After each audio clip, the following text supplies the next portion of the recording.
habría como una trilogía, podemos llamar, ya que está esa cuestión, que corresponde a estas tres clases. A la clase que empezamos hoy, que abordaremos la transformación del capital, a la clase posterior, que es la transformación del trabajo, y finalmente la última clase, que vamos a hablar un poco de exclusión y de globalización en un sentido.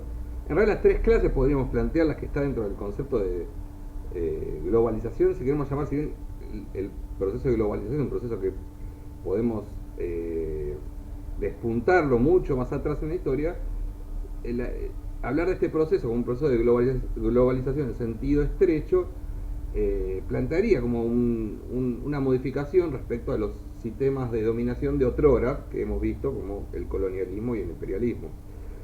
Eh, Ayer hubo un hecho que no sé, muchos no sé si nos tiene que marcar o no la vida, pero bueno, como los medios siguen la agenda y como decía un viejo político argentino que la única política es la política internacional, hay un hecho que sucedió en Italia, donde, según los medios que veamos, según las miradas, ganó una candidata de ultraderecha. Según los medios, el planteo está Giorgia Meloni. Habría que ver ultraderecha con respecto a qué, ¿no? Porque tampoco el sistema italiano no era un sistema hiper progresista. Eh, y yo bien creo que si bien hay demasiadas miedos y hasta esperanza de algunas personas respecto a esta señora y a la coalición de gobierno que integran algunos viejos partidos políticos como lo que era la antigua Liga del Norte y el partido incluso de Berlusconi. Eh, en principio las posiciones que tiene no son muy distintas de las posiciones actuales de Italia, o sea, ese planteo de lo que llamaríamos eh, ese planteo atlantista, o sea, de hecho ya ha hecho declaraciones respecto a la OTAN, pertenece a una concertación de partidos conservadores, donde están el Partido Conservador Británico y el Likud de Israel, y creo que también los republicanos de Estados Unidos. O sea, hay un montón de cosas por cierta forma nos hacían pensar que a lo mejor, no sé si es el fascismo que ha vuelto, si después podemos discutir o no, pero es una cuestión. También es verdad que hay muchos que comparan, ¿no?, esa cuestión como pasaba en su momento con Trump o con Le Pen, de ciertos sectores, incluso algunos sectores del peronismo, que Marcelo los debe conocer, eh, que olvidan que no es lo mismo un nacionalismo de exclusión, de potencia imperial, por más que Italia, digamos que en la aventura colonialista estuvo en un segundo plano y ingresó tardíamente y bastante poco felizmente, o sea, no fue una gran potencia imperial, pero confunden los nacionalismos de, de exclusión, de imperialistas, anexionistas, con los nacionalismos de países semicoloniales, ¿no? Como podemos ser los países de la antigua América Hispana, o pienso, no sé, en países que pasaron un proceso de emancipación descolonial, como el Congo, como Egipto, como Irán, en diferentes épocas de su historia. Y a veces se confunde eso, se plantea eso. Pero sin embargo, creo que lo que hubo una discusión que se está dando es cierta resistencia que comienza a aparecer al proceso de globalismo. Resistencia no necesariamente puede ser la resistencia xenofóbica, de hecho la cuestión de la xenofobia está muy presente en todos estos, llamemos, movimientos de derecha, como se suele plantear, no sé si la palabra es justa, o soberanistas, como lo quieran decir. Pero también está la cuestión, creo, de que hay una discusión respecto al rol del Estado y a los estados como si necesitan una resignificación de lo nacional, lo territorial, frente a estas cuestiones globalistas, de hecho, con todo lo que implica la globalización, que es lo que vamos a empezar a ver hoy. Pero bueno, Marcelo, era una reflexión, no sé si qué visión tenés vos, y bueno, me parece que podemos empezar a encarar el tema de transformación del capital como una primera etapa de esta globalización en sentido estrecho. Bien, como bien dijo Gustavo, el proceso de globalización, si lo entendemos como un proceso de integración de la historia mundial, esta idea, digamos, de vivimos en una aldea global, podemos tomarlo con dos longitudes, ¿no? Digamos, uno es el proceso de que se inicia de alguna manera con la conquista americana, aunque también podríamos decir que se inicia con la conquista de África, ¿no? Digamos, en esto me parece que hay que eh, tanto tomar uno como otro hito es correcto, y además estamos hablando de menos de 100 años, en una época donde en 100 años no pasaba nada. eh, pero, digamos, tiene que ver con con el proceso de expansión europea, y esa integración que se fue dando esos 5 siglos, lejos de ser una integración justa, fue una integración para el dominio, ¿no? Fue una integración que transformaba, que subordinaba, que transformaba en periferia de un centro que a su vez se constituía como centro, ¿no? Europa antes de la conquista americana era sin duda una de las periferias de uno de los circuitos integrados del, del mundo, que era el que relacionaba África del Norte, Europa y Asia, digamos. Y era una periferia, ¿no? Si alguien, yo no sé si existe esto o no, pero si existieran documentos de la ruta de la seda, hubiesen tratado a Europa como hoy pueden tratar a Argentina o Chile, ¿no? Digamos, como el fin del mundo. Eh, y esto se empieza a romper en ese proceso, ¿no? Se empieza a romper en ese proceso. Ese proceso de integración mundial es en cierta medida inexorable, ¿no? Digamos, es un proceso en donde vamos tomando conciencia de que en realidad somos un único mundo. Eh, Ahora, también ese proceso puede darse de distintas maneras. A ese proceso de integración que nosotros llamamos en tanto continuidad de un sistema de dominio. En esto los autores del giro colonial hacen un aporte interesante porque no solamente meten el tema de la cuestión cultural como una cuestión central en el dominio, y de la destrucción de las epistemologías de los países sometidos a la condición de periféricos, y eso es súper interesante y es un aporte, sino que además hacen otro aporte que a mí me parece interesante, que es que hablan de una línea de colonialidad, ¿no? Que sería como una especie de sustrato, como un hilo de Ariadna que une las distintas formas en donde ese dominio de lo central hacia lo periférico se fue dando, ¿no? Ellos a veces son muy reduccionistas, ¿no? Y esa colonialidad parece casi siempre idéntica a sí misma.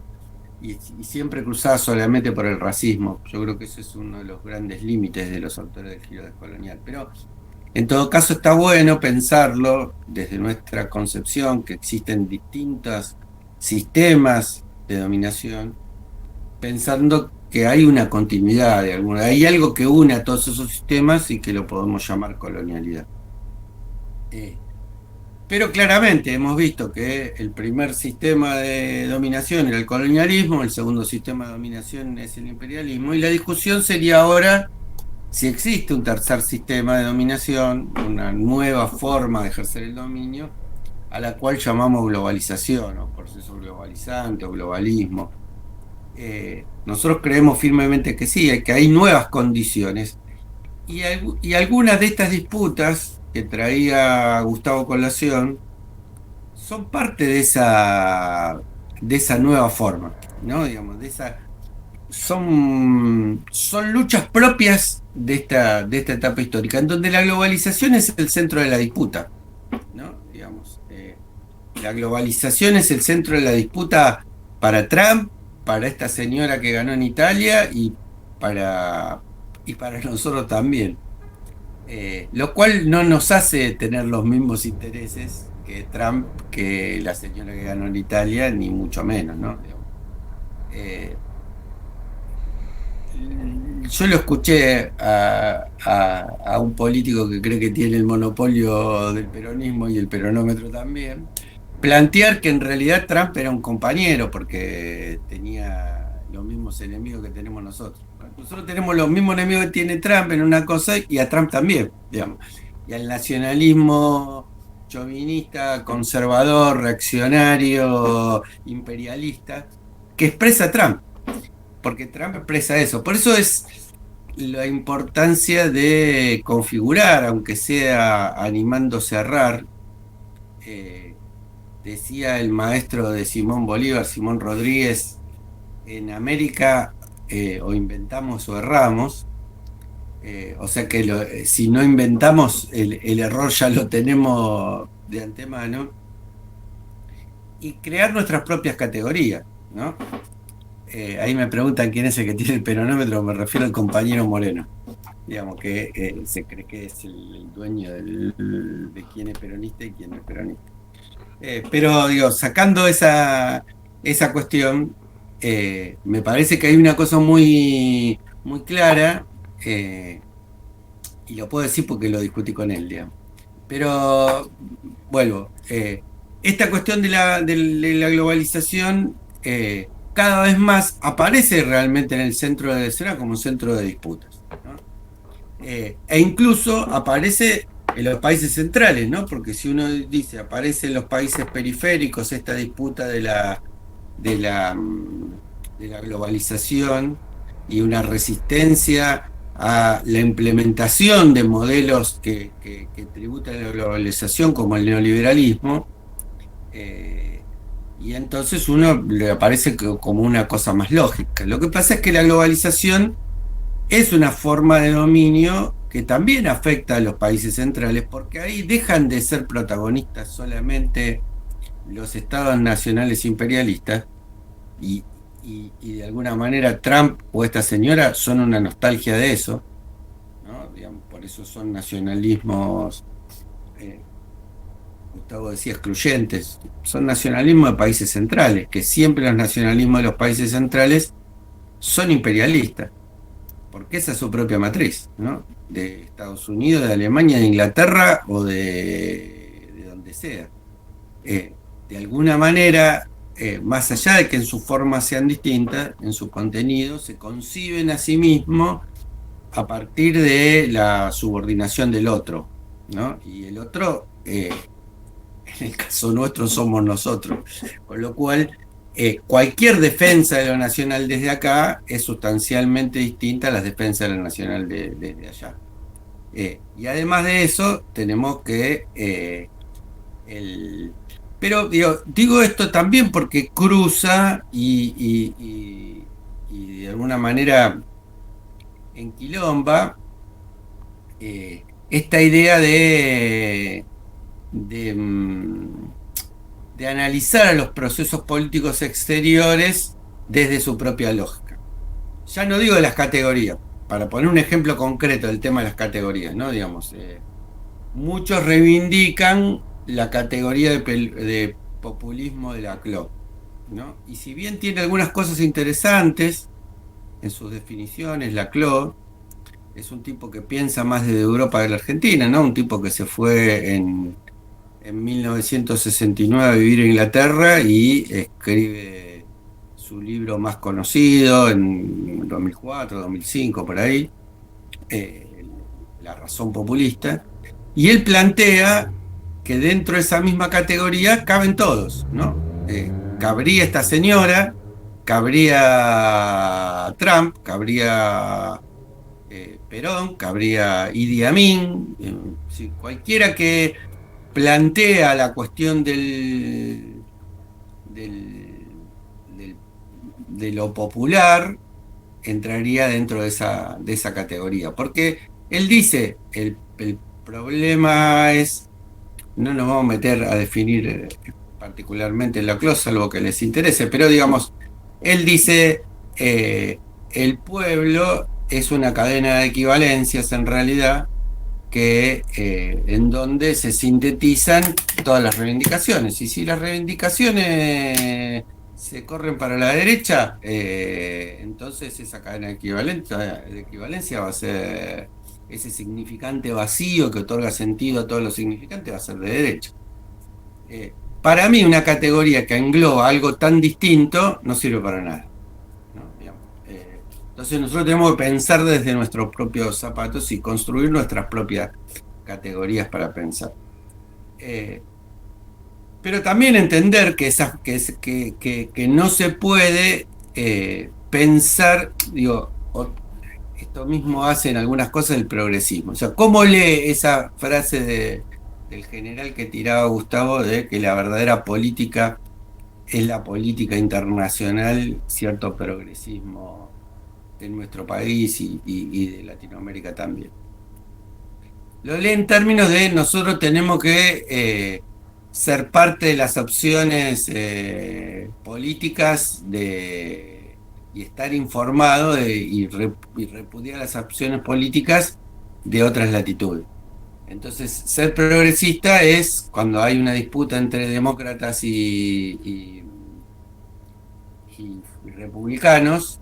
Si Trump dice qué sé yo, dice alguna de las barbaridades que dice Trump, ¿no? Podríamos tomar cualquiera de las barbaridades que dice Trump, y dice, bueno, entonces nosotros tenemos que estar en la vereda de enfrente de Trump. ¿Y quién es la vereda de enfrente? Son los demócratas. Ahora, lo mismo podríamos decir de la señora esta, ¿no? Digamos, no, si la señora esta dice concretamente que hay que estar por la vida y que no hay que estar con la ideología de género, y entonces tenemos que ponernos inmediatamente de la vereda de enfrente. Y la pregunta siempre es quién es la vereda de enfrente de eso, porque el tema no es que uno pueda o tenga que coincidir con las barbaridades que dicen estos ñatos, sino precisamente que termine coincidiendo con las barbaridades que dicen y hacen los que están en contra de esto. Vuelvo, digamos. Que Trump diga barbaridades y que Hillary Clinton no las diga, no nos hace ser amigos de Hillary Clinton. Porque Hillary Clinton plantea un sistema de dominación en donde nosotros seguimos siendo su patio trasero. Digo, es más, queriéndose hacer el simpático, el actual presidente demócrata de Estados Unidos dijo, no son nuestro patio trasero, son nuestro patio delantero, como si uno no dejara la condición de patio, ¿no? Más tranquilo. Claro, son nuestro jardín al frente, no sé, ¿viste? Pero adentro de la casa no estamos nunca, digamos. Está claro que ellos nos ponen afuera, atrás, adelante, en el costado, digamos, donde sea, pero me parece que esta es la clave, ¿no? De pensar de nuestros propios zapatos. Y que pensar que la política internacional es la política determinante es pensar desde nuestros propios zapatos cómo se da la relación en el mundo, cómo se dan las relaciones en el mundo. Digo, en este sentido, la globalización, como cualquiera de los otros sistemas en su momento de transición, implica múltiples disputas. Nadie entrega graciosamente y alegremente la centralidad del dispositivo del dispositivo político, ¿no? Digamos. Trump es eso, ¿no? Claramente, ¿no? Fue una resistencia a la idea de que los estados nacionales tienen que subordinarse a los intereses privilegiados de los grupos económicos transnacionales. Perdón, Marcelo, Sí. lo que comentás, esto de elegir entre Trump y Hillary Clinton, me llevó a preguntarme si no nos está pasando lo mismo internamente, elegir lo menos malo. Yo creo que en todo caso puede pasar o no que haya que nosotros elijamos lo menos malo y que eso sea parecido, pero acá, en lo menos malo de acá, no entra la diferencia de intereses. En todo caso, es una apuesta nuestra por la vía de la tibieza, digamos, pero no hay una cuestión de intereses. quiero decir, me parece que son dos operaciones de naturaleza distinta, dos operaciones lógicas de naturaleza distinta. Uno las puede comparar, digo, pero son dos operaciones lógicas de naturaleza distinta, porque el tema de los demócratas, para poner el ejemplo, ¿no? Digamos, podríamos poner el ejemplo que ponía Gustavo, el sistema vigente italiano era mejor de lo que va a ser la nueva hegemonía italiana, y la verdad que no, la verdad que no, que era igual, exactamente igual. Es decir, para nosotros, entre demócratas y republicanos, no hay ningún tipo de diferencia, y los dos son altamente perjudiciales, ¿no? Digamos, los demócratas hicieron igual o más invasiones que Trump en el mundo, más, diría. Entonces, por eso digo que lo de acá es otra cosa. Uno puede criticar la metodología del menos malo y la metodología del posibilismo. Pero acá, en lo internacional, no estamos hablando de posibilismo, sino estamos hablando de mirar al mundo desde nuestros propios intereses. De alguna manera, es como decía Jauretche, la izquierda y la derecha están enfrentados, pero están enfrentados fuera del país. Aunque unos se basen en Schmitt, dice Jauretche, y otros se vayan en Kropotkin o Marx. Digo, y están enfrentadas en cosas que no hacen a los intereses nuestros. Ahí hay un tercero excluido, que es lo que en todo caso nosotros lo que vamos a tratar de hacer es pensar, es decir, cómo es ese sistema de dominio pensado desde los dominados, no pensado desde aquellos que disputan con darle continuidad al sistema de dominio viejo, ¿no? Sino pensado desde aquellos que queremos que se acabe la dominación. Y para pensarlo, y no, esto también vuelvo a Jorge, creo haberlo citado acá, pero a mí siempre una cosa que yo digo, ¿por qué empezamos a pensar esto en estos términos, ¿no? Digamos, hay una cosa que siempre me obsesionó, que es una cosa que cuenta Jauretche, que es que cuando desde Forja hacían un mitin antiimperialista, los diarios, ni siquiera para criticar, no le dedicaban ni un párrafo. Y cuando los socialistas, los del Partido Socialista, hacían un mitin antiimperialista, tenían sus discursos transcriptos completos en los diarios más prestigiosos de la época, que eran La Nación y La Prensa. Y él dice, la respuesta es muy fácil, es porque ellos hacían antiimperialismo antinorteamericano, y nosotros estábamos sujetos al imperialismo británico. Y a mí siempre me obsesionó ese tema de no sea cosa que estemos cacareando en contra del imperialismo norteamericano cuando estemos dependiendo de los británicos. Quiero decir, que no estemos haciendo un antiimperialismo o una crítica del dominio vacía o hasta funcional. Y me parece que eso vale la pena, el esfuerzo intelectual que implica pensar cuáles son, en términos concretos, aquello que, más allá de las contradicciones internas, lo que hace es sume a la Argentina y a Latinoamérica toda en condiciones de subordinación, ¿no? Y para eso hay que ponerse seriamente a estudiar qué cosas se transformaron, para no repetir el viejo imperialismo, ¿no? Es decir, qué cosas se transformaron en ese mundo que estaba dominado por grandes estados nacionales, y que esos grandes estados nacionales determinaban toda la política.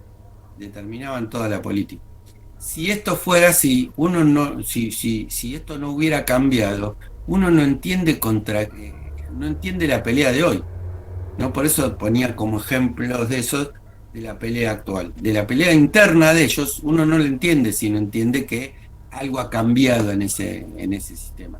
Porque no es que Trump es imperialista, sigo con el mismo ejemplo porque me parece que es mucho más cómodo para pensarlo que incluso el tema de esta señora fascista que ganó, o neofascista, que tiene más de conservadora que de fascista, pero más allá de eso, ahí hay otras connotaciones, otros subrayados, otras campanas que no suenan, que a veces nos hacen entrar más fácilmente en la dialéctica, en pelearnos allá en vez de pelearnos desde acá, ¿no? Digamos. Pero en Trump nadie tiene ni una marcada simpatía por Trump, ni nadie tiene una marcada simpatía por Hillary Clinton.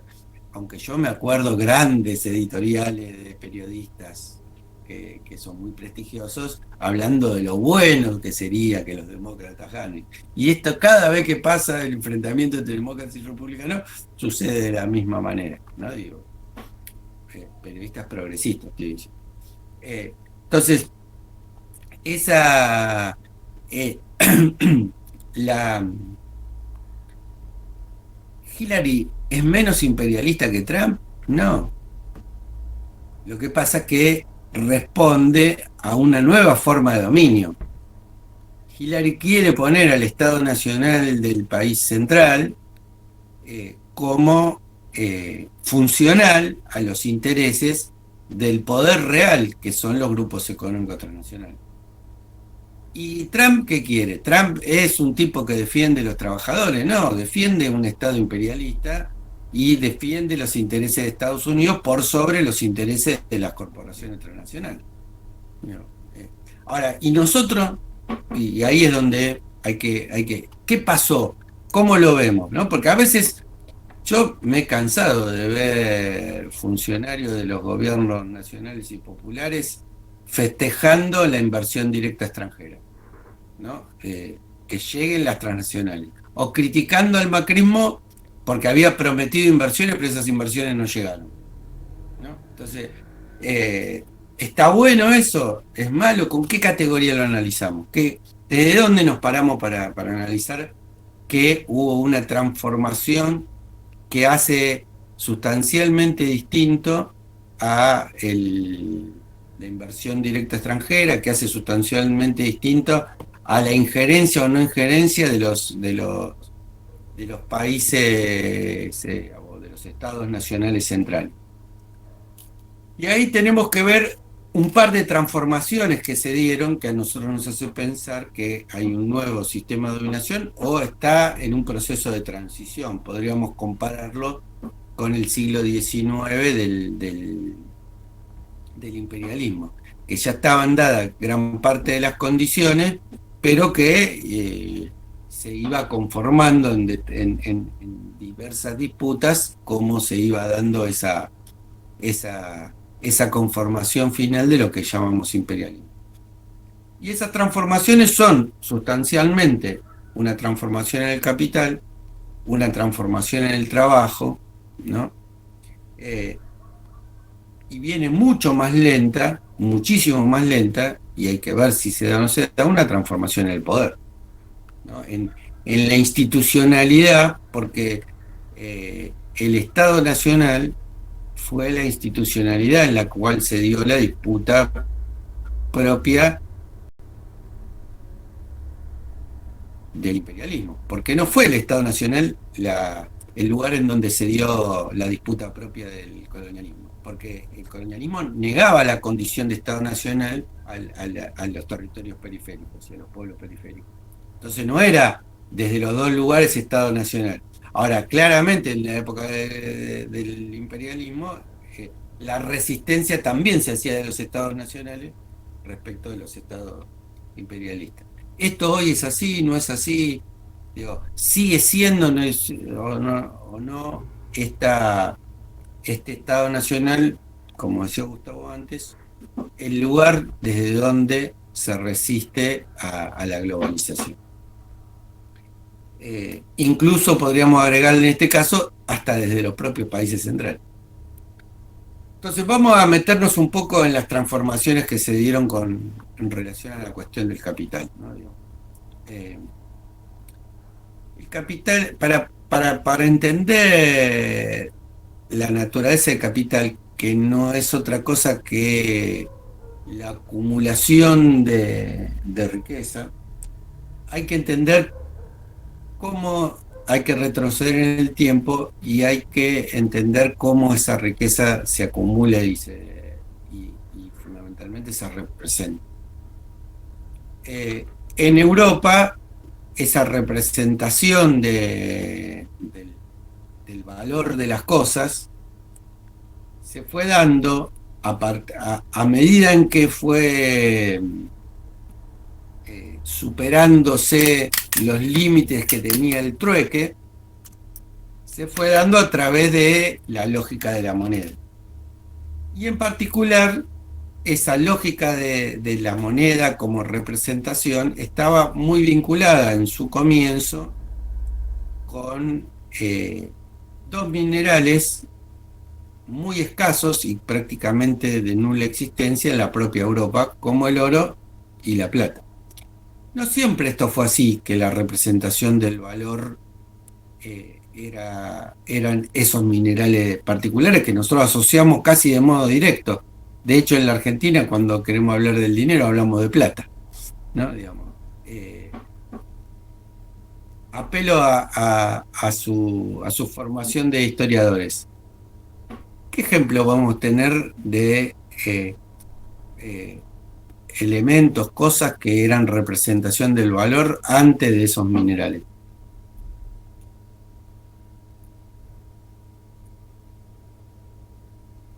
La sal. Perfecto. Claro, la sal, Antes de esos minerales, la sal, ¿sí? la sal claramente en el Imperio Romano era objeto de cambio, ¿no? Digamos, El chocolate para los aztecas. El cacao. no lo sabía eso, excelente dato. Pero seguramente cada pueblo tenía algo que lo tomaba como parámetro del valor, ¿no? Digamos.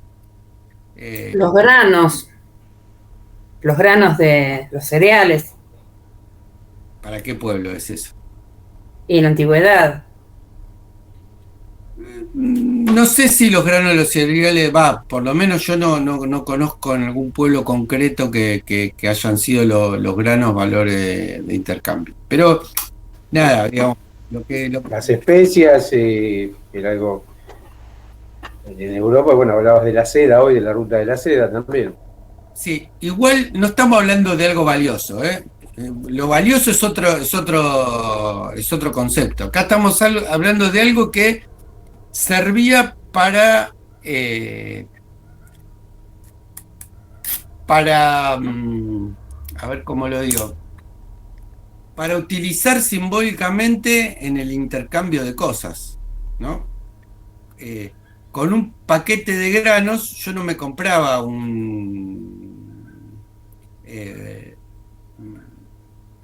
una gema. Con un paquete de sal sí, y con un paquete de oro o con un paquete de plata también. ¿Con un paquete de esclavos? Tampoco. No. Los esclavos tenían un valor, podían ser mayor o menor valor, pero no eran un parámetro de intercambio.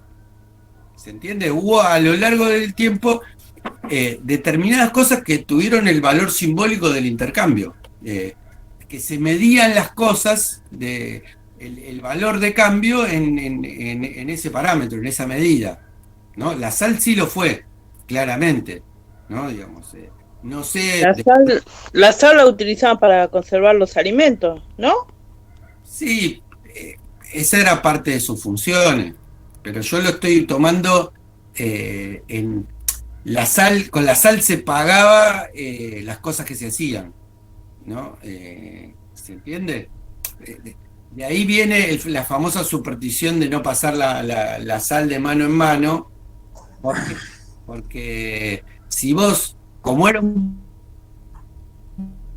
valor de cambio, era lo que representaba el valor de cambio, la sal, si se caía un pedazo de sal y había que ver de quién correspondía, ¿no? Digamos, por eso es que hay gente que tiene la superstición de no pasarse la sal de mano en mano, porque la sal en un momento era de uno, la dejaba en la mesa, en el piso, en donde fuere, y la agarraba el otro y ahí se hacía responsable si se le caía un pedazo de eso. Cada uno se hacía responsable en su momento, ¿no? Digamos, salario, bien agrega Santiago, viene de sal, sí, porque vuelvo a decir, la sal era un un elemento simbólico que servía de parámetro del intercambio. Y esto pasó después con el oro y la plata, un material escaso. Todo el oro que circulaba en Europa no era de Europa, era mayoritariamente de África.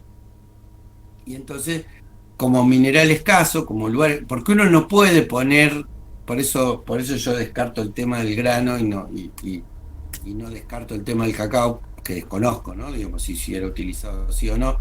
Pero el tema del grano, no, porque tiene que ser un elemento absolutamente escaso para ser parámetro.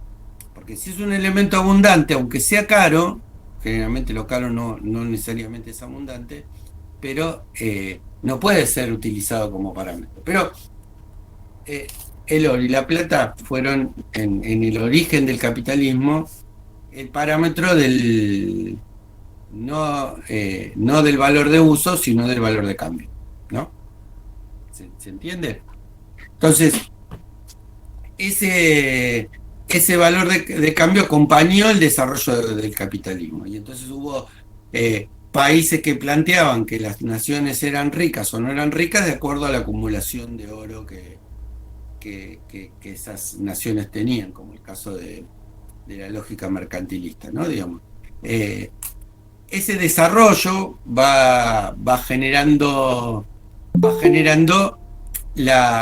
una moneda que está una moneda, a medida que se desarrolla el Estado Nacional, una moneda que está vinculada con la existencia de oro, con la existencia de oro que tiene un Estado Nacional. ¿Por qué digo que está vinculada? Porque no necesariamente solamente representa eso. Yo tengo, pongámosle, 1000 kilos de oro y hago un billete de $1 por cada kilo de oro. Es más, si uno se fija en los billetes más antiguos, dice que esa denominación era intercambiable por lo que representaba. Entonces uno podía ir con el papelito que decía, en el caso del ejemplo que yo estoy poniendo, que diga $1 vale igual que 1 kilo de oro, y cambiaba su peso por su kilo de oro. Ahora, esto, digo, no necesariamente tenía un ajuste entre la representación y la existencia real, sino que a veces se podía hacer, algunos dicen hasta 7 veces. Entonces, como no iban todos a pedir su intercambio del billete por el kilo de oro, entonces podía hacer, en vez de hacer 1000 pesos, hacer 7000 pesos, y de vez en cuando venía uno con el billete y pedía, y yo igual seguía teniendo existencia. Era una manera de multiplicar el oro existente, pero que estaba limitado, ¿no? Digamos, no era ilimitado la cantidad de veces que yo podía emitir una moneda que representara ese oro existente en las arcas del Estado Nacional. Es decir, había un encaje entre esa existencia física y la moneda que la representaba, ¿no? ¿Se entiende? Esto fue así y fue llamado el patrón oro, ¿no? Esta relación, este encaje real en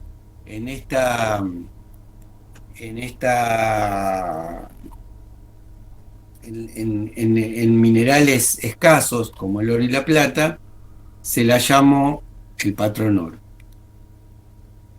¿Cuánto tiempo duró ese patrón oro? Y cientos de años, ¿no? Desde el propio desarrollo y acumulación europea y transformación en el lugar de la centralidad del sistema mundo, hasta, podríamos decir, la Segunda Guerra Mundial.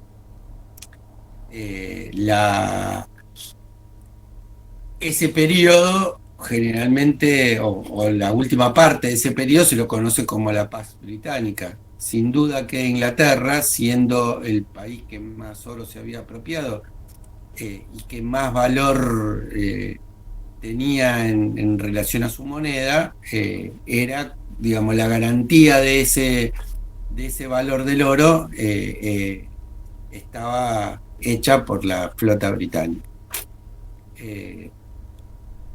Esto empieza a cuestionarse cuando en la Segunda Guerra Mundial, que es una guerra absolutamente interimperialista, es una guerra por la hegemonía, es una guerra, por otra parte, para volver a lo que decía Gustavo al principio, entre las potencias que habían conformado tardíamente su Estado Nacional y que por lo tanto en Europa y por lo tanto habían entrado tarde en el reparto del colonialismo, le estaban disputando a los otros Estados nacionales que venían con más tiempo de colonialismo y de imperialismo, la centralidad de eso, ¿no? Digamos, y esta, más allá de las barbaridades y las cosas y las particularidades de los fascismos, lo cierto es que fue una disputa de poder crudo, ¿no? Entonces, a partir de... No metan tantas cosas en... Si alguien quiere intervenir en algo, levanta la manito y dice, porque si no me pierdo leyendo las intervenciones y yo no sé cuántos llegarán a leer todas las intervenciones y al mismo tiempo atender, pero a mí me distrae un montón. Así que Aparte, si alguien quiere... una pequeña cosa, la compañera habló de patrón dólar, una frase de Gol que no la conocía yo, la verdad, de que era una estafa. Igual estamos hablando de patrón oro, o sea, todavía no hemos llegado a la parte del patrón dólar. Ahora vamos al patrón dólar. Luego de la Segunda Guerra Mundial, en Bretton Woods, en 1944, cuando ya prácticamente estaba definida la victoria del bando aliado, pero que el bando aliado contemplaba también una manera de organizar la producción distinta del capitalismo, se establece el lado capitalista la regla del juego de cómo iba a continuar el mundo a partir de esa hegemonía. Y esas reglas del mundo, que son las que crean el Fondo Monetario Internacional, que son las que crean los 4 bancos que preceden al Banco Mundial, se establecen en Bretton Woods. Pero no solamente se establece eso, en una discusión interesante, en donde en un mundo en donde estaban ganando, sobre todo desde el 30 en adelante, las políticas económicas de corte keynesiano, Keynes, para ordenar el mundo que venía, pierde su pelea con el enviado norteamericano, que era White, y los parámetros sobre los cuales se organiza el Fondo Monetario Internacional y el futuro Banco Mundial son los parámetros del neoliberalismo, no los del keynesianismo, del neoliberalismo. Aun cuando después de eso siguió durante años siendo hegemónico en Europa el keynesianismo por sobre el liberalismo más crudo y más clásico, ¿no?, de von Hayek y compañía. ¿Por qué digo esto? Porque desde su nacimiento el FMI siempre fue idéntico a sí mismo, ¿no? A nosotros ahora nos querían hacer creer hace un par de años que había un fondo bueno que estaba llevado a cabo por una señora búlgara que tenía una enorme sensibilidad porque había pasado hambre un día en su casa, qué sé yo, en Bulgaria. Bueno, no, el Fondo Monetario Internacional es siempre idéntico a sí mismo y desde su creación en Bretton Woods en 1944 sigue siendo tan neoliberal como siempre y sigue aplicando exactamente las mismas recetas. Por eso es que Perón se resistió a entrar en el Fondo Monetario Internacional y la Argentina entró recién con la dictadura de 1955 en ese fondo, y no, pero así se creó en el 44 y durante todo el gobierno peronista Argentina no fue parte del Fondo Monetario Internacional. Bien, volviendo entonces de este pequeño paréntesis, ahí empieza a funcionar otro patrón. ¿Qué patrón es ese? El llamado patrón dólar. ¿Cómo funcionaba ese patrón dólar? Las economías europeas, habiéndose producido la Segunda Guerra Imperialista en su seno, también la primera, estaban absolutamente devastadas y por lo tanto no tenían ningún tipo de reserva de oro ni nada que respalde su dinero, más allá de que estaban con una inflación que era tremenda. Yo cuando era chico coleccionaba estampillas y tenía una estampilla alemana del 40 y pico de 500 millones de marcos. Que yo decía, si yo la vendo ahora, porque si me dieran 500 millones de marcos, me hacía multimillonario en ese mismo momento. Porque nosotros pensamos que solamente los argentinos le sacamos cero a las cosas, a los billetes. No, parece que hay muchos otros países que también le sacaron unos cuantos ceros a los billetes. Era una estampilla chiquita, ni siquiera era una estampilla importante, no era una estampilla para una carta común que salía 500 millones de marcos. Pensémoslo en una estampilla que sale 500 millones de euros para hacer una comparación.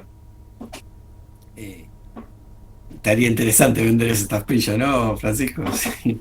Pero bueno, la cuestión es que las economías, incluso la de los vencedores, estaban absolutamente descalabradas, y la única economía que salió ilesa, porque en su territorio, en términos reales, aunque no vengan a decir que Pearl Harbor es un territorio, en realidad Pearl Harbor es un enclave colonial de los Estados Unidos. No se había disputado la guerra, fue Estados Unidos. Entonces la economía de Estados Unidos no estaba en las mismas condiciones. Entonces, ¿qué se hizo? Que el dólar, la moneda norteamericana, tenía un encaje respecto del oro, y el resto de las economías fluctuaban o flotaban en relación a la cuestión del dólar. Es decir, cada una decía cuánto valía el dólar en relación a su moneda, pero el dólar tenía un anclaje con el oro que se guardaba. Acá hay más de uno que no se cuece en el primer hervor. ¿Dónde se guardaba el oro de los...? Cuando le hago esta pregunta a los más chicos me miran como diciendo ¿de qué habla este señor? Pero ¿dónde se guardaba el oro de los norteamericanos? Para respaldar... Fort Knox. Digo, todos nosotros nos criamos viendo películas de cómo se robaban o qué cosas se podían hacer con el oro del Fort Knox, y para los chicos vos le haces esta misma pregunta y te miran como diciendo de qué cosas se están hablando esta gente mayor. Pero bueno, eso funcionó así, con este anclaje en una cuestión real, hasta la década del 70. Principio de la década del 70, Nixon hace un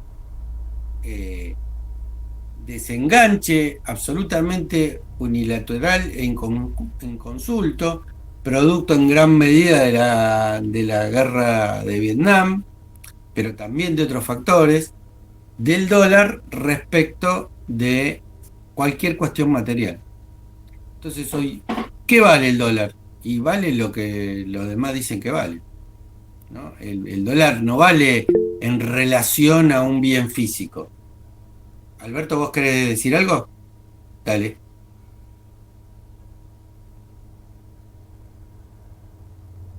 Hola. Por algo hay varios dólares también. No. Dólar hay uno solo. Después vos tenés acá un montón de parámetros de valor del dólar respecto del peso, pero dólar hay uno solo. Claro. Sí. ¿Vos querés decir algo, Alberto? ¿Que levantaste la mano?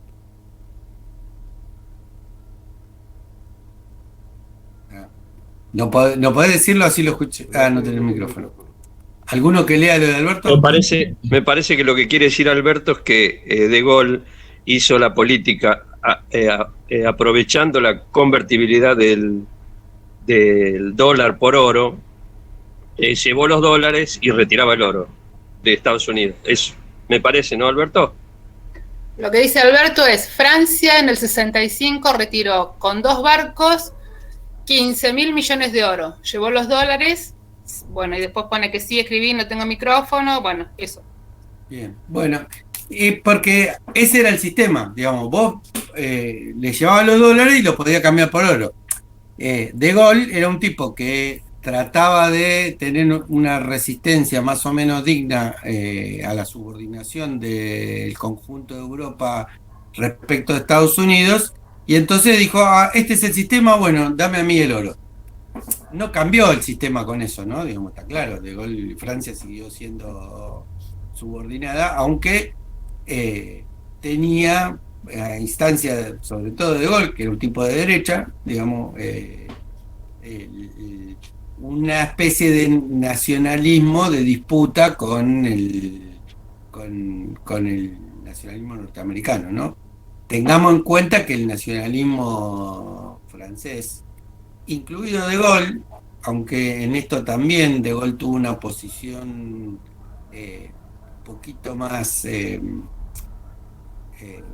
livianita, por decirlo de alguna manera, fue como imperialismo brutal, ¿no? Digamos, en Argelia particularmente, pero también en Indochina, en todos los lugares donde hubieron colonias francesas, los franceses fueron tremendos. De hecho, seguramente todos ustedes saben que los métodos represivos y la doctrina de la contrainsurgencia viene de la experiencia de los grupos parapoliciales creados por el Estado francés, porque no es que se crearon ahí los márgenes, no, creados por el propio Estado francés para combatir al FLN, y esto fue hecho durante la época de Gaulle, aunque De Gaulle fue el tipo más flexible con el proceso de independencia argelino, con lo cual esos mismos grupos que durante su gobierno se habían creado terminaron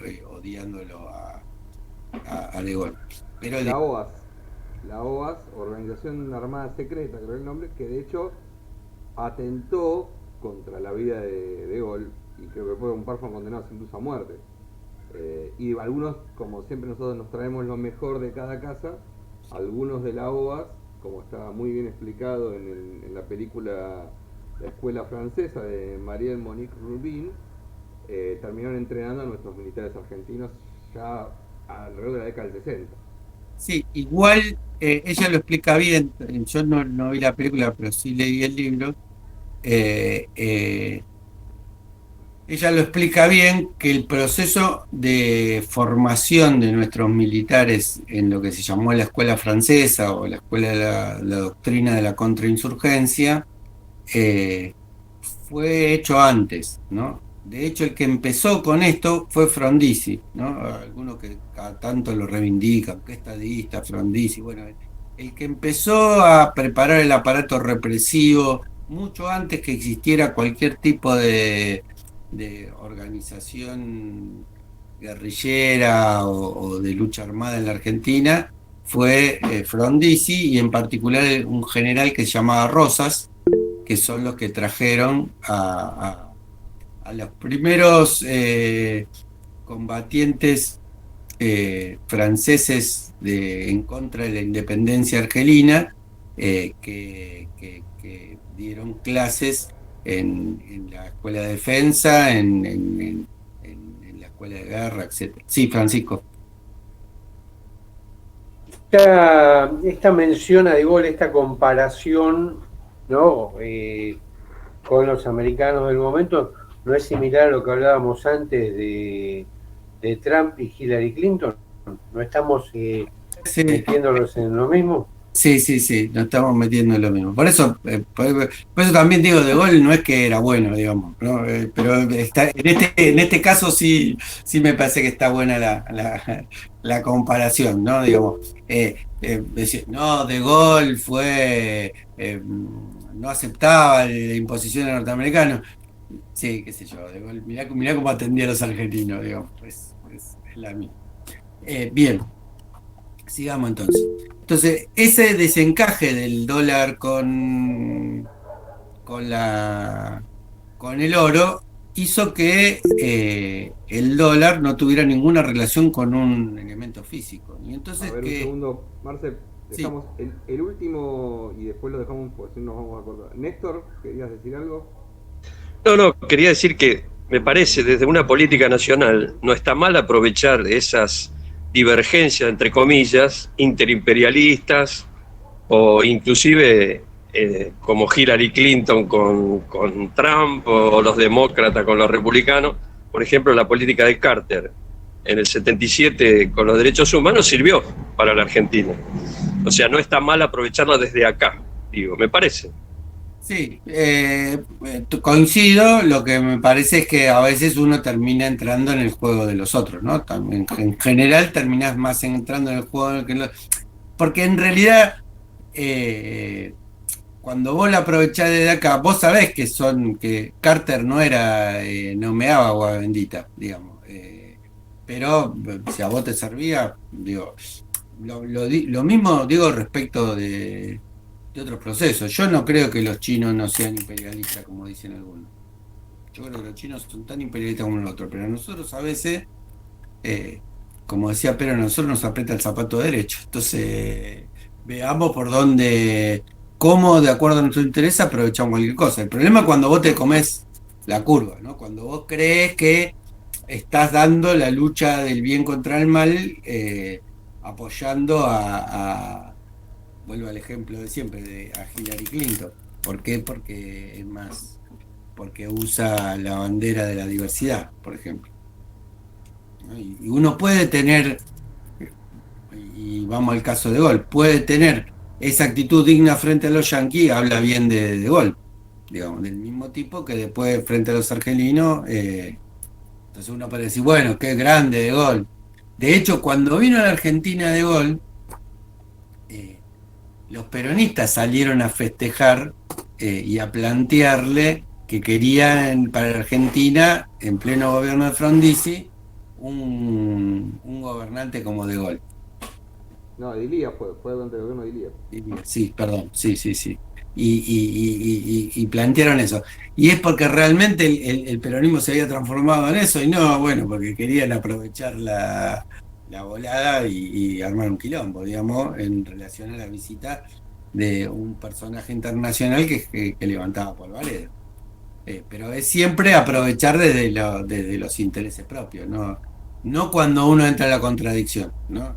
Si el peronismo se hubiera hecho de golista y hubiese salido a defender, más o menos, bueno, en realidad fue antes, pero el imperialismo francés en Argelia o en algún otro lugar que lo hizo después, ahí le hubiéramos pifiado.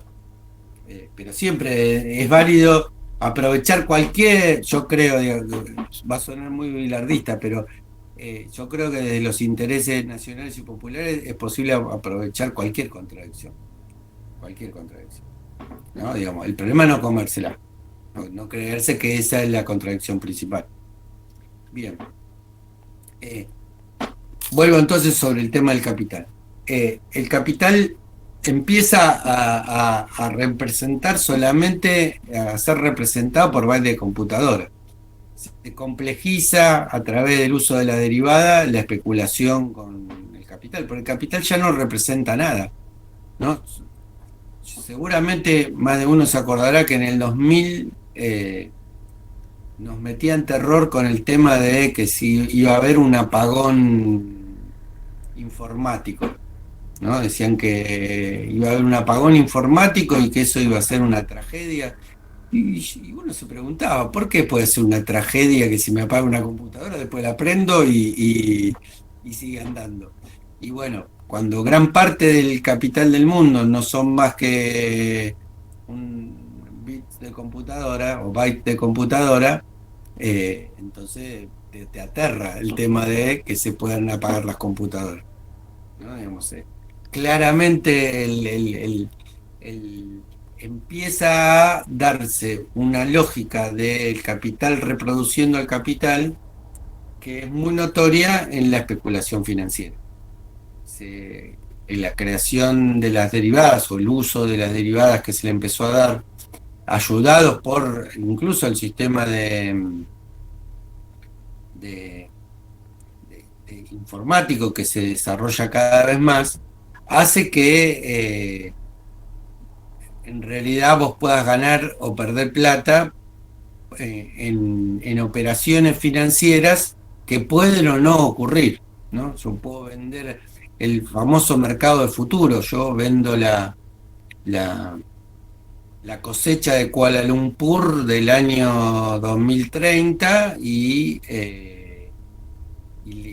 la compro y la vendo y puedo ganar en eso, y en el 2028 viene un tsunami y inunda todo Kuala Lumpur y no importa, yo gané plata con la cosecha de Kuala Lumpur, que nunca sucedió.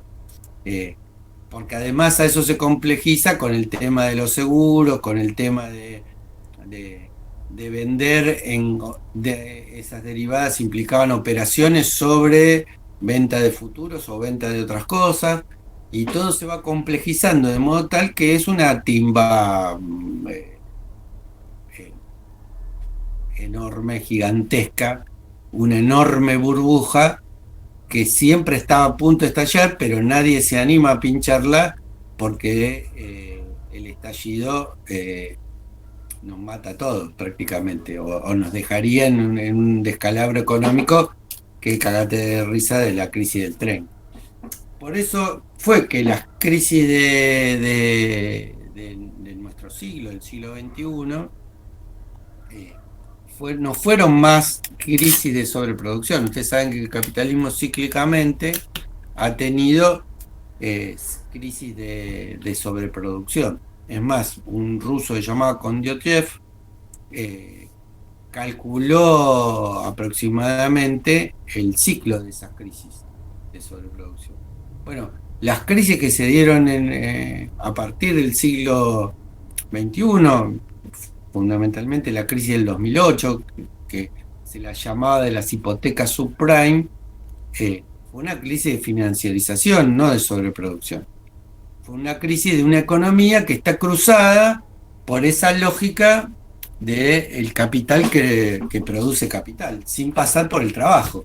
Esta es la pretensión del capital hoy, ¿no? Digamos, porque si el capital tenía una raíz material, su única manera de reproducirse era pasar por el trabajo.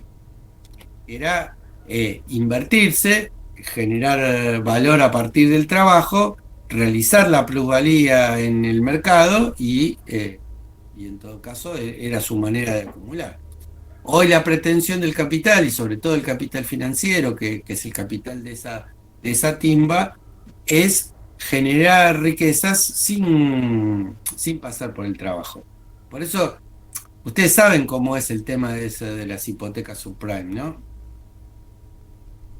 ¿Alguien se acuerda cómo fue eso que tuvo en vilo a todo el mundo, ¿no? Y la Argentina no terminó en una tragedia del tipo de o una recesión como fue el efecto tequila o algunos de los otros procesos.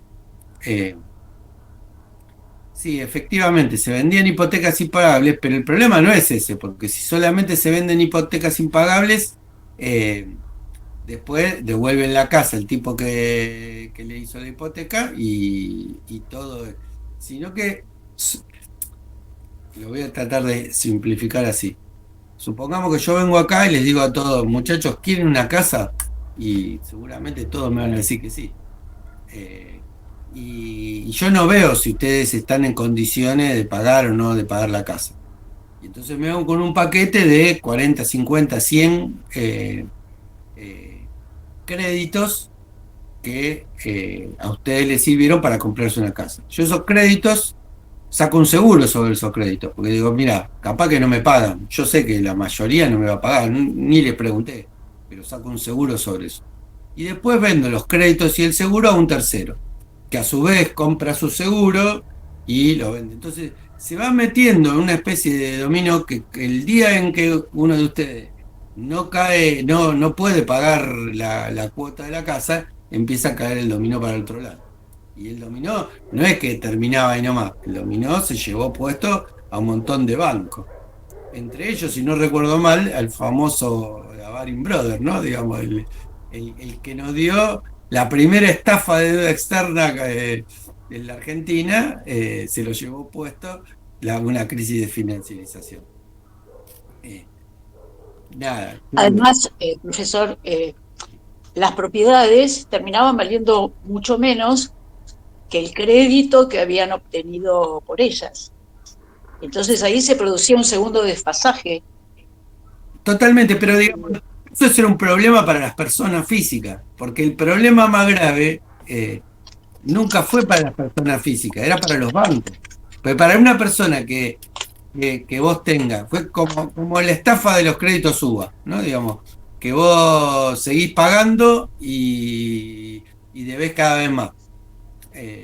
Bueno, eso es una tragedia para el tipo que quiere comprarse una casa. No, Lo mismo pasó con Menem. Cuando Menem fue presidente también otorgó un montón de créditos y después, ante las políticas liberales que implementó, eran imposibles de pagar. No sé si están así, ¿eh? Yo creo que durante la época de Menem se implementaron créditos a tasa baja, y no estoy defendiendo a Menem, siempre desde el primer minuto fui antimenemista furioso, pero la verdad es que yo no creo. Bueno, yo te lo digo porque lo viví en carne propia. O sea, yo me metí en un crédito del Banco Ciudad, compramos una casa a pagar y al poco tiempo quedamos sin trabajo. Primero mi marido, después me quedé yo sin trabajo y la casa se terminó rematando. Bueno, entonces, y así como yo vi un montón de gente en ese momento. Crédito, no es un problema de trabajo. No es un problema de pero es que una cosa va enganchada con la otra. Si yo no tengo trabajo, no puedo pagar la cuota del crédito que en ese momento, cuando yo contraigo un crédito, el banco se fija qué ingresos tengo. Sí, bueno, ¿no? pero no me lo da. Bueno, pero vuelvo a decir, para mí eso es un problema de trabajo, no es un problema del crédito. Pues si a vos es un problema de una política liberal implementada. Bueno, pero por eso acá yo entiendo que si uno pasar ahora, mañana, un gobierno nacional y popular, si uno se queda sin trabajo, lo que pasa es que los gobiernos neoliberales lo que generan es la crítica tiene que ser a eso, no a los créditos que daba. ¿Se entiende? El gran problema que yo recuerdo era más pequeño, pero el gran problema con los créditos, sobre todo en la época de la convertibilidad, era la gente que tomaba un crédito en dólares. Y tomaban crédito en dólares porque la tasa de interés era más baja que en pesos. Lo que pasa que, claro, cuando termina la convertibilidad te quedaste endeudado en dólares y ese fue el gran problema a nivel crédito. Igual, creo que lo que el profesor estaba refiriendo es cuando cae Lehman Brothers y sale finalmente Obama a hacer un rescate de los bancos y pone 700.000 millones de dólares a los bancos, cuando alegremente éramos 7.000 millones de personas, nos podría haber dado 10 millones a cada uno y éramos todos ricos. Me parece que usted está refiriendo a eso, a esa gran estafa, a esa gran burbuja que terminó con el rescate de los bancos. Exactamente, es eso, ¿no? Digamos, es mirado de lo macro, no de lo micro, digamos, lo que estamos tratando de plantear. Hay una consulta que quería hacer Sol. Sí. Sol. Dale. No, bueno, ya se derivó tanto el tema. No iba a consultar justamente si eso no pasa en Chile, porque una amiga que dan créditos y se la pasan toda la vida pagando un crédito, los chilenos. No, porque eso es otra cosa. Es otra. Es otra cosa, sí. No. A ver, ¿es parte del aparato financiero eso? Sí, claro. Ahora, es mucho más escolazo lo que estamos haciendo nosotros acá con el LELIC que dar crédito, ¿no? Porque los créditos existen desde la época que se inventaron los bancos. Hay crédito. Y uno los puede pagar, no los puede pagar, digamos, la responsabilidad de uno, la responsabilidad del Estado en las políticas económicas que generan trabajo o que restringen el trabajo o que excluyen.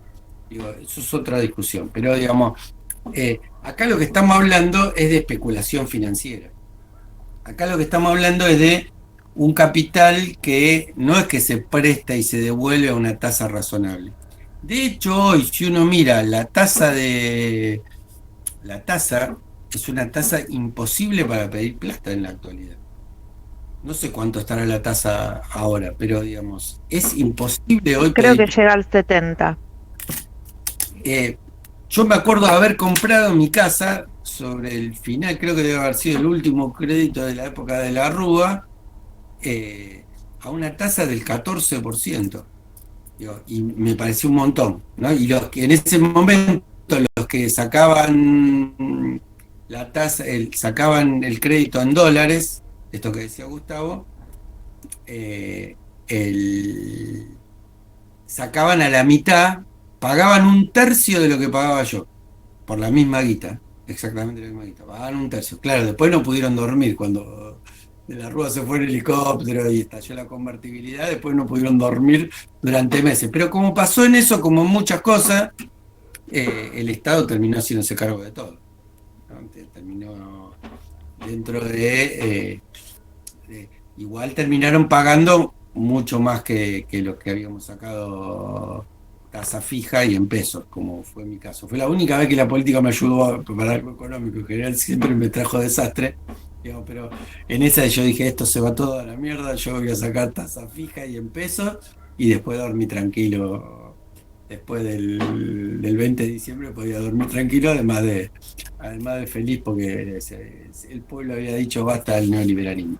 Pero bueno, volviendo un poco entonces, esta representación, esta pretensión del capital de autorreproducirse, de no pasar por el trabajo, es lo que genera una enorme burbuja de especulación financiera que se canaliza a través de diversas cuestiones y que muchas veces fue producto de explosiones controladas, ¿no? Digamos, de explosiones de lugares periféricos, ¿no? Digamos, la crisis del tequila del 94, la crisis de deuda mexicana, la crisis de los llamados tigres asiáticos en el 96, la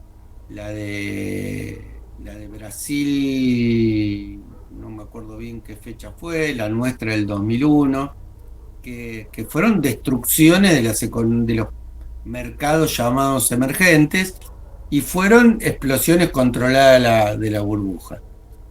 Hasta que cada vez termina siendo más cerca, ¿no? El último gran quilombo fue con Grecia, Italia y España, que la burbuja explotaba cada vez más cerca del centro de Europa, ¿no? Pero aún así, hasta ahora siempre la pudieron controlar. ¿Cuánto tiempo más se podrá controlar o no controlar eso? No se sabe, porque la burbuja sigue creciendo, ¿no? La cifra esa que tiraba Alicia de intervención del Estado norteamericano es una cifra monstruosa, ¿no? Es una cifra impensable. Y eso fue todo a parar a las arcas de los bancos para frenar la explosión de la burbuja en el centro, ¿no? Pero es importante entender que por primera vez en la historia el capital que se había desarrollado siempre en el marco del Estado Nacional, pensemos que, como habíamos dicho nosotros, la acumulación, la burguesía apoyó a los reyes porque le permitía un mayor grado de acumulación. Desde ahí mismo uno puede pensar que el marco del capital siempre fue el marco de los estados nacionales. Y ahora, por primera vez, esto es puesto en tela de juicio. La especulación es transnacional, la libre circulación de los capitales hoy se defiende más que la libre circulación de los ríos o la libertad de mercado. Es decir, todas estas cuestiones hacen a la idea de estamos frente a una etapa distinta del capitalismo que todavía hoy necesita del Estado Nacional, sobre todo en su aspecto represivo, ¿no? Porque todavía hoy no ha inventado una institucionalidad que cuide sus intereses por sobre el Estado Nacional. Pero implementar al Estado Nacional como así como el capital odia al Estado empresario y al Estado que asume los resortes estratégicos y al que planifica la economía, ama al Estado represivo, ¿no? Ama al Estado que pone en caja aquello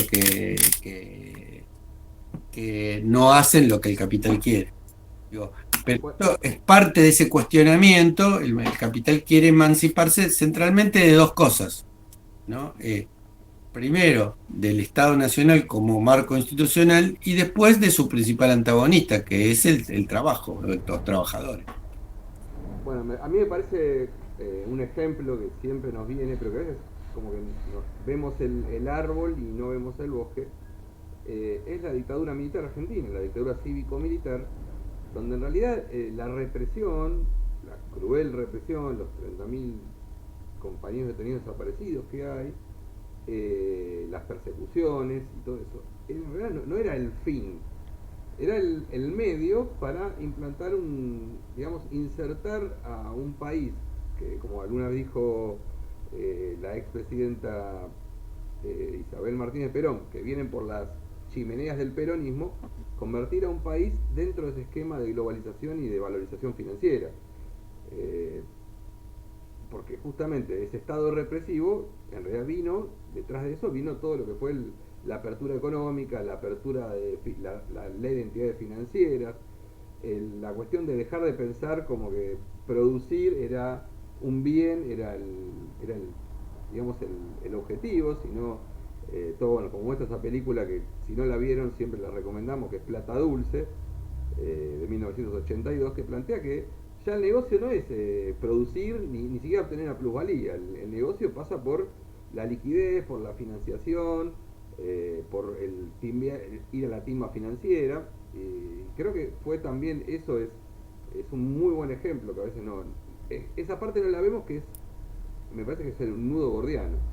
Sí, totalmente. Yo creo que si uno no hace, parafraseando a Hannah Arendt, una banalización del mal, el verdadero objetivo de esa dictadura fue, como dijo Gustavo, ligar a la Argentina con las nuevas condiciones de la dominación, ¿no? Digamos, el aparato financiero y las reglas del aparato financiero todavía hasta el día de hoy fueron impuestas por esa dictadura.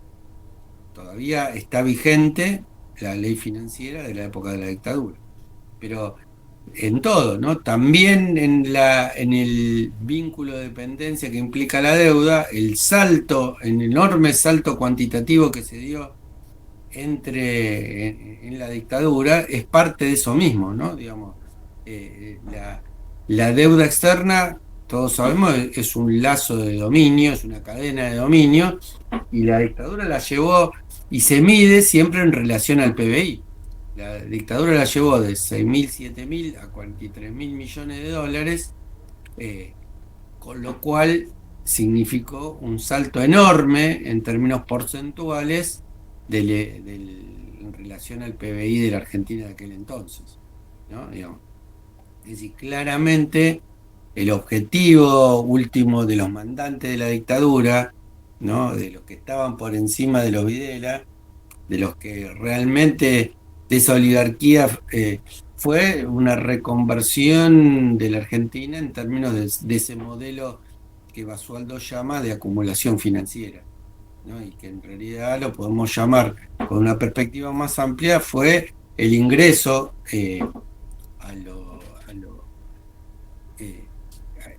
la letra con sangre entra, como dijo un norteamericano Yoldi, un socialista de derecha, nos impusieron con esa sangre la nueva letra de dominio de la Argentina, ¿no? Digamos, la globalización entró en la Argentina de la mano de eso, de la destrucción industrial y la preponderancia, la hegemonía del capital financiero. Macri también envió el oro a Londres, ¿no? Para sacar el crédito del Fondo Monetario. Yo desconozco si porque la decisión del Fondo Monetario está mucho más en Estados Unidos que en Europa, si eso tiene relación una cosa con la otra, ¿no? Digamos, está claro que Macri fue una nueva etapa de ese proceso de sumisión que de alguna manera se había desandado en algunas cosas, no en todas, pero sí en algunas cosas durante los gobiernos de Néstor y Cristina. Entre ellas fue el tema del pago al Fondo Monetario Internacional en combinación con Brasil, y un pago que, porque nosotros debíamos al Fondo Monetario, no me acuerdo si eran 10 o 15 mil millones de dólares, y eso lo teníamos en nuestras reservas, y en combinación con Brasil, y marcando la atención de que nos íbamos del fondo también, porque eso también nadie se acuerda de ese momento, pero en ese momento el amague era o nos aceptan el pago, porque el fondo no te acepta el pago, o no, nos aceptan el pago o nos vamos del FMI, y finalmente terminó emancipando a la Argentina de los niveles de injerencia que tenía el fondo, que hoy vuelve a tener, ¿no? Hoy vuelve a monitorear nuestra economía trimestralmente, creo que es, o cuatrimestralmente, y nos tiene que aprobar las metas, a ver si hicimos las cosas como ellos quieren. Y esto tiene que ver, ustedes saben por qué es tan importante el control del fondo, porque el control del fondo es el que marca la tasa de interés, porque así, aun cuando nosotros por la vía privada nadie nos quiera dar más plata, nosotros seguimos debiendo tanto a privados como al fondo una serie de guita que no es la misma si te ponen una tasa o te ponen otra tasa. Esto que decíamos, la diferencia entre la tasa de hoy de 70 y la tasa de la época del menemismo, de la Rúa, que era entre 3 y 14, hay una diferencia enorme de la guita que uno paga, ¿no? Uno paga, yo terminé pagando, creo, si no recuerdo mal, pagando 3 veces el valor de mi casa, no, 3 veces no era, 2 veces el valor de mi casa, y el que paga 70 paga, no sé, tendría que hacer la cuenta bien, pero debe pagar arriba de 10 veces el valor de su casa. Y por la misma guita, no estamos hablando del valor de la guita. Entonces, lo pongo en un ejemplo concreto para que se vea no en abstracto, ¿no? Digamos, si vos no arreglás y no haces lo que el Fondo Monetario te dice, el Fondo Monetario te establece una tasa del valor de la guita para que vos le pagues su guita a ellos, que es el piso de la tasa para los privados. Por eso cada vez que el Fondo Monetario decía, bueno, tenés que hacer esto, la famosa receta del Fondo Monetario, que eran siempre iguales, a tal punto de ser iguales que una vuelta en África se olvidaron de poner el copy-paste y le hicieron, teóricamente, cada recomendación tiene que ver con una economía específica, con una lógica específica. Y en 2 países de África se olvidaron de borrar el documento, que lo hicieron con el documento del país anterior y le dejaron el nombre del país anterior.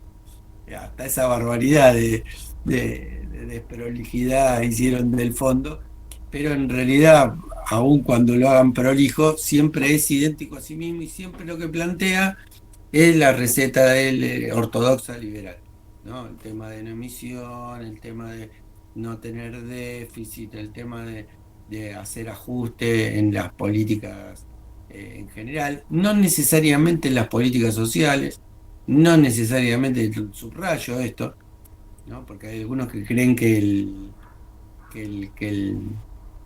el FMI es el que viene a recortar las políticas sociales, y a veces ellos son plenamente conscientes que la contención para el mundo excluido que generan es una contención que tiene que darse a través de políticas sociales que tienen que ser financiadas por el Estado, ¿no? Porque ellos están creando ese mundo de exclusión, ¿no? Digamos, ¿y a través de qué? A través del condicionamiento financiero, que es lo que tratábamos de explicar hoy.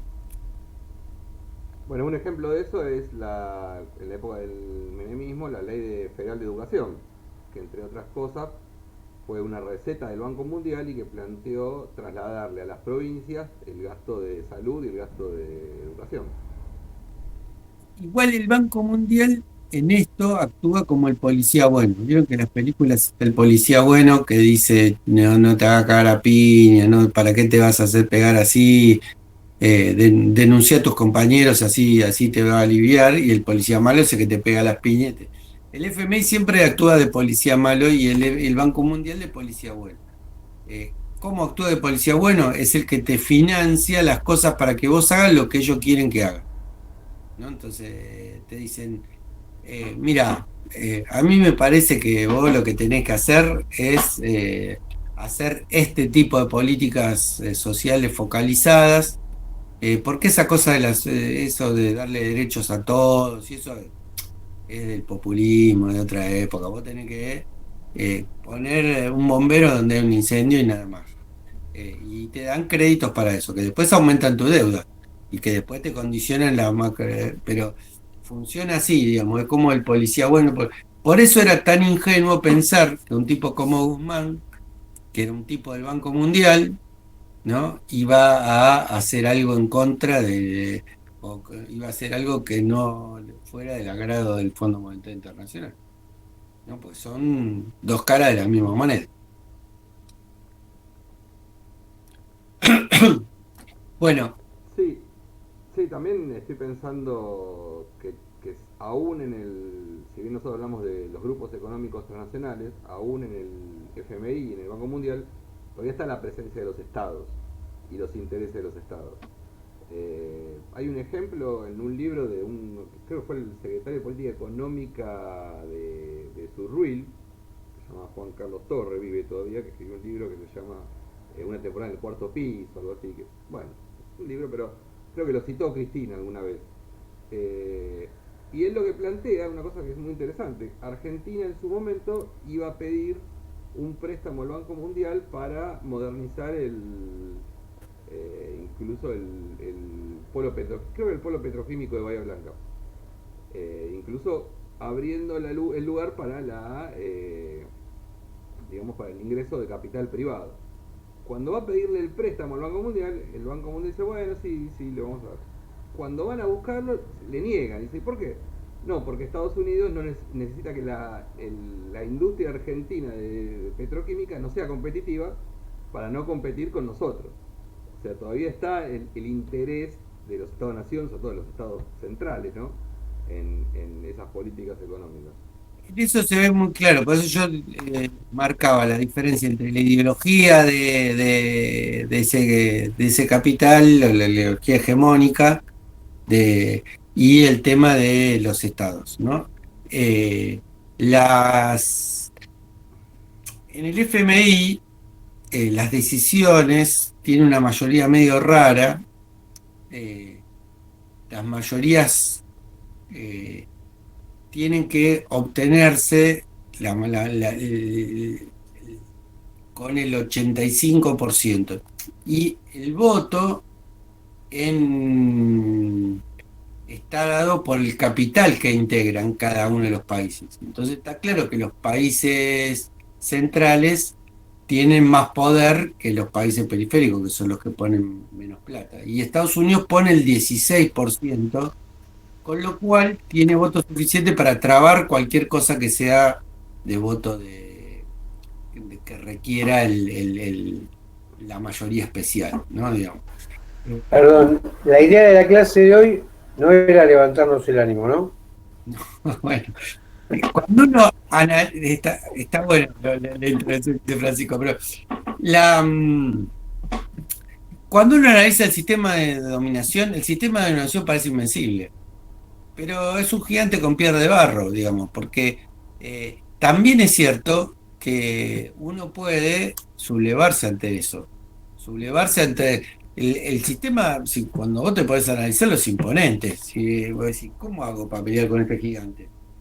Es así, digamos, pero hay que agitar la piedrita y apuntarle al medio de los ojos, como hizo David, ¿no? Digamos, no puede ser que la descripción del gigante nos meta miedo. O sea que a mí me pasó eso cuando escribí el libro Combatiendo el Capital, que es el que recoge todo este análisis que estamos haciendo acá. La idea es, pero al final me tengo que pegar un tiro, digamos, termino el libro y me pego un tiro, y no, la verdad es que todavía nuestro pueblo es capaz de dar respuestas, ¿no? Y cuando yo lo escribí, en realidad lo publiqué en el 2009, 2010, por ahí, pero yo lo había escrito en plena época de la resistencia. Y después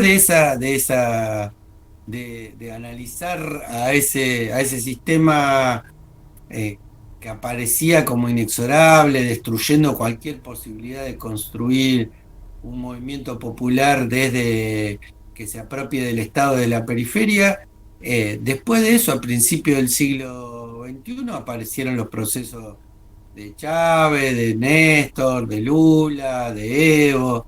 Es decir, uno puede dividir al mundo y someterlo en una mesa de arena, pero después los pueblos juegan. Después está el partido se juega en la cancha, y en la cancha se puede ganar, se puede perder, aunque lo que nunca hay que entrar es a la cancha con miedo.